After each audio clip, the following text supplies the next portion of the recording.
Welcome to the Elselah Books podcast. Today we're jumping into a really powerful idea from the great theologian Jonathan Edwards. He believed that when it comes to our spiritual lives, just sort of standing still isn't just a minor issue. No, he saw it as a full-blown crisis. So let's explore his challenge to us, this call to move beyond the basics. This verse right here from Hebrews is the launchpad for our whole discussion. You can almost feel the Apostle Paul's frustration coming off the page, can't you? He's saying, look, by now you should be the ones teaching others, but instead you need someone to go back and teach you the ABCs all over again. You're still on milk when you should be ready for a steak dinner. It's this huge gap between the expectation and the reality. And that leads us to the big question. Why did Jonathan Edwards, hundreds of years later, read this and see something that applied to every single Christian? He didn't see it as just a gentle nudge. He saw it as a 5-alarm fire, a genuine spiritual danger. So, why was staying a spiritual babe so risky in his eyes? Well, let's dig in. So here's our game plan. First, we'll unpack that whole milk or strong meat idea. Then, we'll get into why Edwards said knowledge is literally your business. After that, we'll see why this all matters so much, lay out a practical way to get started, and finally, talk about why this is a never-ending study. Okay, first up, let's really get a handle on this central metaphor. It's the foundation for everything Edwards is building, and he uses it to draw a really clear line between two very different ways of living out your faith. So you can see the two paths laid out so clearly here. On the one hand, you've got milk. That's the basics, right? The first principles. It's for spiritual infants. And if that's all you ever have, you just stagnate. But then you have strong meat. That's for the mature. It's the deeper stuff that helps you grow, that gives you skill in telling right from wrong, and that fuels this constant forward motion. The whole point is to graduate from the left column to the right. So, if we're supposed to move from milk to strong meat, how in the world do we actually do that? Well, Edwards doesn't just point out the problem, he gives us a prescription. And honestly, it's pretty direct and demanding. And this right here, this is the heart of it. Edwards says you need to make growing in knowledge your business. He's not saying it should be a hobby or something you do when you have spare time. No, he means it's your job, your profession, essential part of your calling as a Christian. And that goes for everyone, not just the experts. Now let's be super clear about what he means by divinity. This isn't some dusty academic subject for people in ivory towers.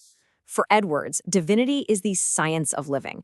It's the whole shebang. Everything the scriptures teach us about God, about living through Christ, all the doctrines, all the promises, it's incredibly practical. But, and this is a huge but, Edwards makes a crucial distinction. This isn't about just hoarding facts to win a Bible trivia game. He talks about speculative knowledge, which is all the stuff in your head, and spiritual knowledge, which he calls a sense of the heart. The head knowledge has to lead to the heart knowledge. It's the difference between reading a recipe and actually tasting the delicious food.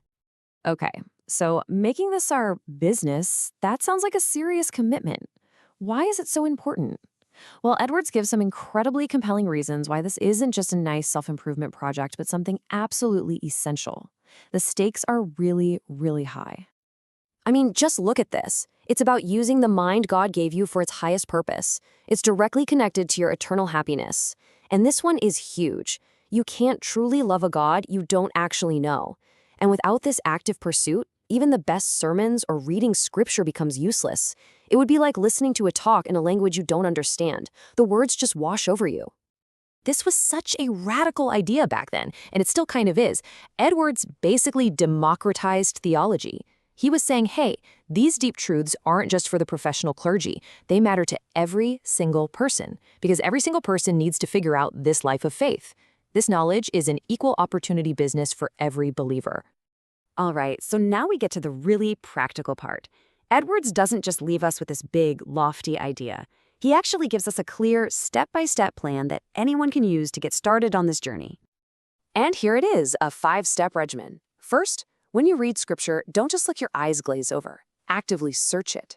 Second, don't be afraid to use other good books as guides. Third, talk about it. Turn your conversations into a way to learn together. Fourth, and this is key, check your motives. Are you learning so you can grow or just so you can win arguments? And finally, number 5, you have to practice what you learn. That's how knowledge turns into real wisdom. Finally, Edwards kind of zooms out and gives us this incredible sense of scale. See, this isn't a course you can finish or a checklist you can complete. This is a journey into a subject that is, quite literally, infinite. He uses this verse from the Psalms to make his point perfectly. The psalmist is saying, I've seen the limits of everything humans create. There's an end to all of it. But God's truth, the study of divinity, it's exceeding broad. It just keeps going. There's always more to discover. So the real takeaway here isn't that this is some heavy, burdensome chore. It's actually an invitation. It's an invitation to a noble, pleasant, and profitable way to spend your life. It's something that will give you purpose and meaning, not just for the next few years, but for the rest of your life. And, as he says, right into eternity. And that brings this whole 18th century challenge right into our 21st century lives. Edwards has laid it all out for us. The problem, the solution, the stakes. So the final question really isn't for him. It's for us. In a world filled with a million distractions, what does it actually look like for you to make the pursuit of this deep, life-changing knowledge your real business, starting today? Thank you for listening, and do subscribe to our channel for more.